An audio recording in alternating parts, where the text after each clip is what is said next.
She is the co-chair of the Women's March and a remarkable national voice. She was one of the first 2 people arrested at the Kavanaugh hearings last week. And founder of MPower, Linda Sarsour.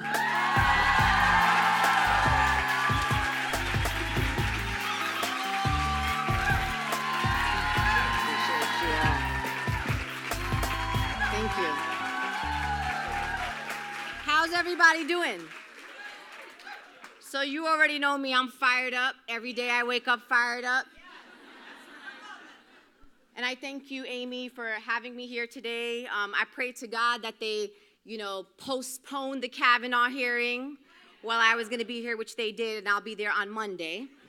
And I think something that Amy just said is really important, because I'm here because I said something at the Women's March in 2017.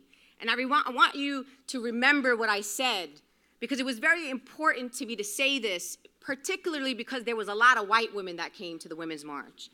I said, if you want to know if you are going the right way, follow women of color, because we know where justice is, because when we fight for justice, we fight for all people. I stand by that. And when we talk about even the Kavanaugh hearings, which is the most recent drama that we found ourselves in, it was me and Jennifer Epps Addison, a black woman, who were the first women to stand up courageously and boldly and declare that that was a mockery of justice that was happening in that hearing room. And I want to make some things clear, because I come here from Brooklyn. And if you know anything about Brooklyn and people born and raised in Brooklyn, it must be something in the water. Maybe it's the hospitals we're born at. I'm not exactly sure what it is. But we speak truth to power. We don't have filters. We're not out here to make people feel comfortable. We say it like it is. You take it, you don't take it, that's not on me. I hear a lot of people saying, black women save us, women of color out here saving us. No, let's just be really clear about what's happening. Black women are saving black people and black communities and marginalized people. Women of color were fighting for our people.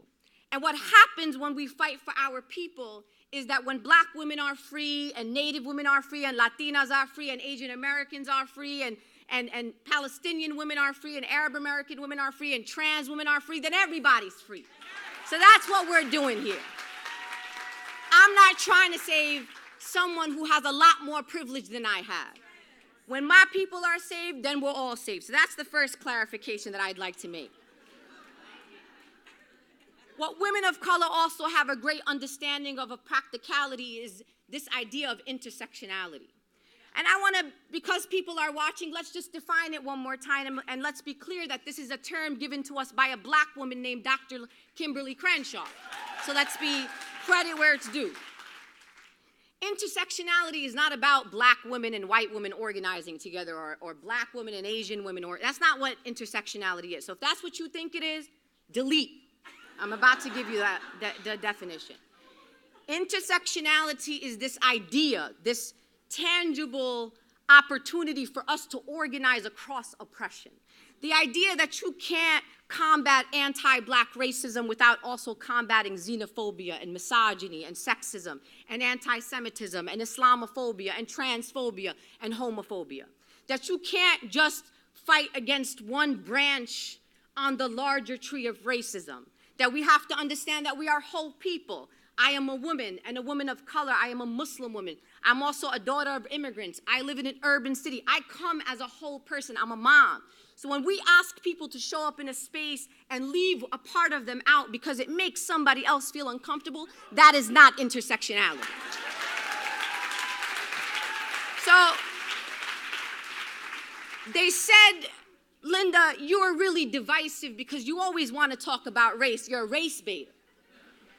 And a New York Times reporter asked me this about a few weeks before the Women's March of 2017. They said, look, we're looking at your Facebook page, and it feels like there's some people who are really uncomfortable because y'all keep talking about black women and race stuff. Is that by accident? I said, I don't do anything by accident.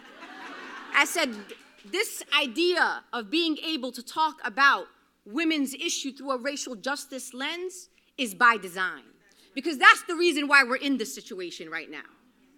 So I want everyone here to understand and listen to me very carefully. We women of color are brilliant, and we are strategic, and we know exactly what we want, and we also know what needs to happen, and we're doing it. We are the boldest and the bravest in this movement.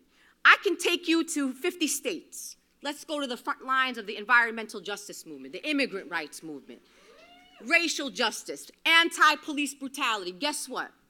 Women and women of color at the front lines of every movement in these United States of America. And this ain't new, because they also want to erase the history and the lineages that we come from, because women always been at the front lines. Just because the story hasn't been told that way doesn't mean it didn't happen.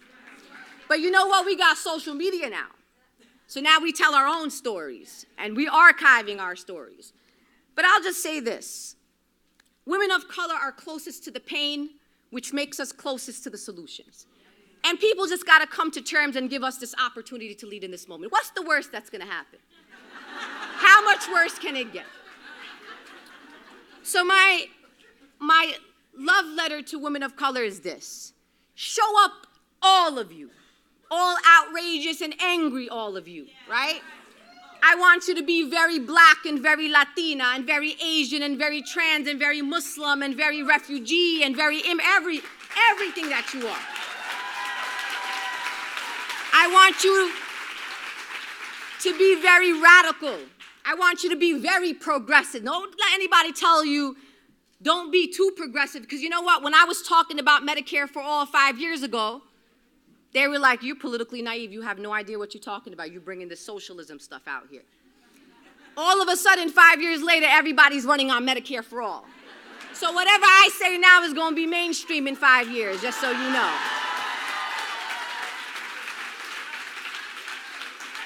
I want you to know, women of color, that you are enough, and we need all of you right now, and this country needs all of you right now. Don't ever be less of who you are to make anybody feel comfortable. And you know what? If somebody wants to stop us from what we're doing to talk about how their feelings and talk about how uncomfortable they are, they just really need to get out of the way, because we got some work to do right now. And maybe, just maybe, the over 51% of white women who continue to vote against their and our interests might get in line this time.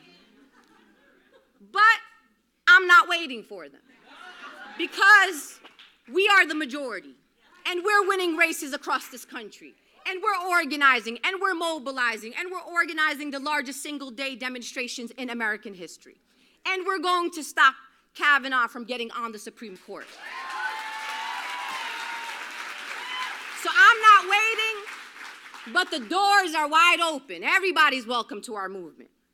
So I say to you, my sisters, we are all we got. You are all I got. You give me inspiration. I am unbought and unbossed, and I'm unafraid.